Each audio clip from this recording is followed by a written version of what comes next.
there, neighbor! Oh, it's a great time to be an adventure game fan, isn't it? Some astounding titles coming out, including the biggest of them all, Tesla Effect. That trailer. Oh my hell.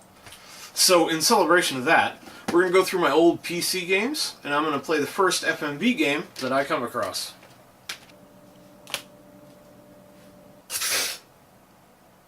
No. Oh no. Please no. Not a fork in the tail?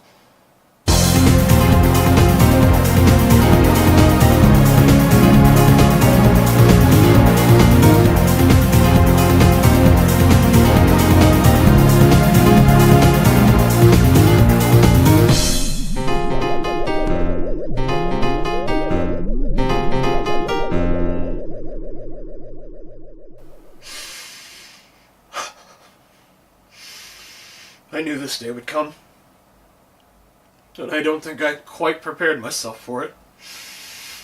A Fork in the Tail is one of those games you come across once in a lifetime, that leaves an indelible stain on your soul. No matter what you do, it will always be there. It will always be there!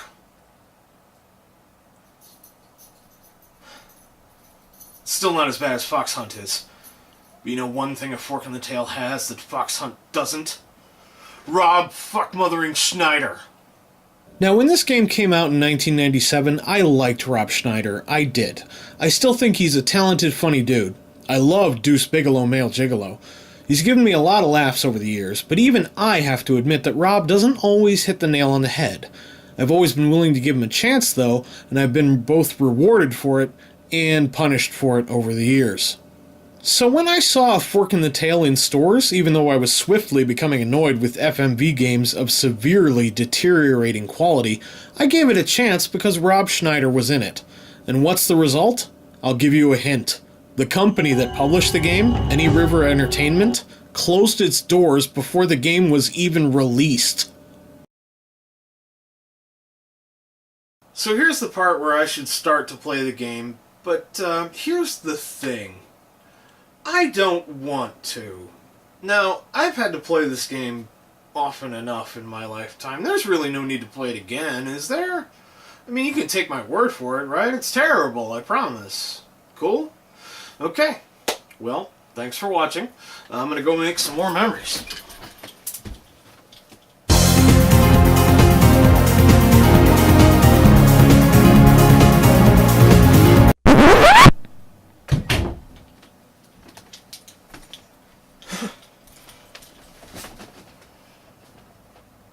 I have been informed that I cannot make a credible game review without backing up my claims with examples.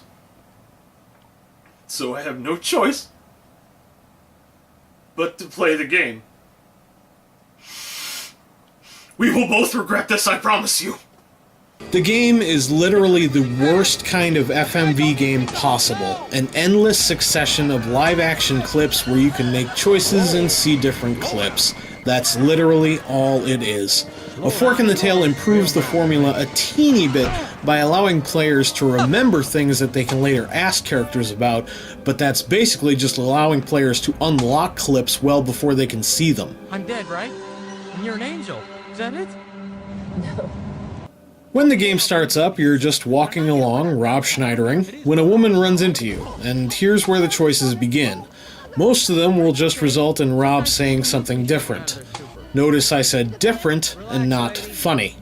In fact, this game is about as painfully unfunny as you can get. Occasionally, Rob will have a decent zinger, but mildly amusing is as far as it ever seems to go. I must find my father. I know he's in danger. I'll do everything I can, unless I think in some small way there's a chance I could get injured.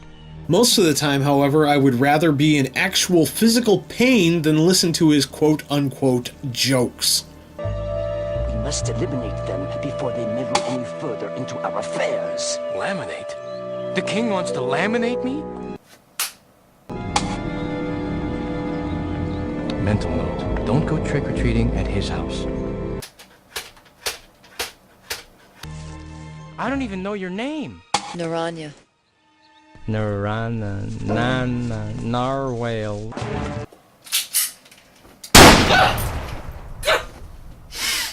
Oh, it's so much better! So the girl who nearly bowled you over has an argument with an old guy, at which point cars roll up containing dudes with guns. If you do anything but help the girl, you get shot and they carry the girl away. The ambulance sent to help you nearly runs you over, the surgeons give you shit for not suicidally confronting the small army of armed thugs, and an old man whispers sweet nothings to you as he pats your crotch. You eventually get out of the hospital, only to find you're in the same parking lot as before, and the young woman is running into you all over again. Are we stuck in a time loop? Look out! He's doing a shitty Ringo Starr impression! I don't like the dungeon. I don't have anything here. Not my drums or anything. It's too late!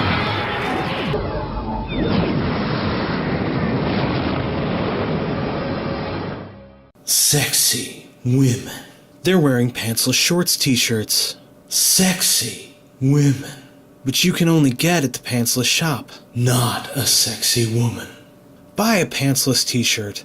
Add +1 to sexiness. So you help the girl this time, and you still get shot.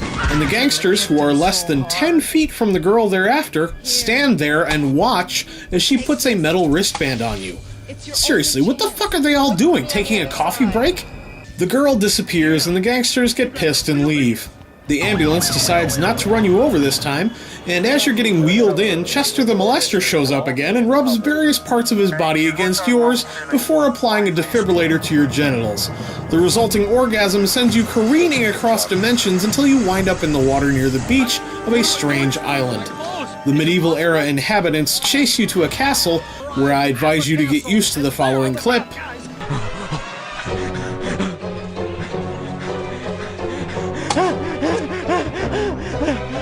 You'll be seeing that a lot. If you're lucky, you eventually wind up in a dungeon with a crazy sorcerer who has the mythical power of being able to speak while making mouth movements that don't match what he's saying. Seriously, it never even comes close to matching up. It's like they weren't even trying. I can't even really understand him, but the gist of it is that he wants you to go spy on someone and report back. And if you do that, he'll send you anywhere on the island that you've unlocked. Eventually, you might catch up with the young lady who started all this, but of course, as soon as you do, you're being chased again. And you'll have to hit flashing icons on the screen before time runs out to go on. Wait. You have to hit specific buttons in a limited time to continue?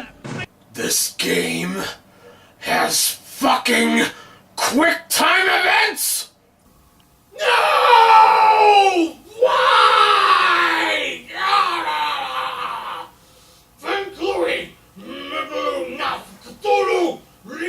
We got knocked out the target! Who dares to summon Cthulhu? You will face my Wait. Is that a fork in the tail? Oh no. Oh hell no. I'm out of here. Well, I should have expected that. You bounce back and forth between spying on people for the gibbering sorcerer and trying to keep up with the unhelpful princess until you finally find the guy who she says can finally tell you what the fucking fuck is going on here, and it turns out to be Captain Grabby Hands.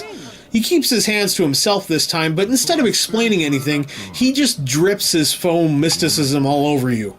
And that's about as far as I can get before I run out of patience. I can't stand this game. Between its complete lack of any real gameplay, sections you have to repeat over and over again to proceed, the nonsensical story, the crappy acting, and the painfully unfunny wisecracks, this game feels like torture to play.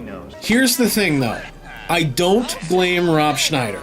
He was working with a subpar script to begin with, not to mention a subpar game, and I can't think of anyone who could have made this material shine. But here's what I remember most. Whenever I think of this game, one thing always comes to mind. That stupid 5-second clip at the castle. Whether you want to or not, you will see this clip over and over and over and over and over and over again. Just endless Rob Schneider pretending to run out of breath. even if you know what you're doing. I think the minimum you will see this clip on disc 1 is 6 times. Make any mistake just about anywhere and that number grows. You sick of it yet? Because I sure as hell am. It is done! Well, I'm gonna wash the bad taste out of my mouth by watching the new Tesla Effect trailer another 50 or 60 times. A fork in the tail? You gotta be forking kidding me.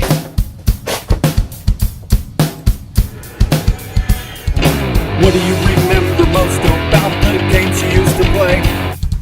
Past the shorts are here to remind you of back in the day. PC or console, does not matter what you choose. Memories will be made even if you win or lose.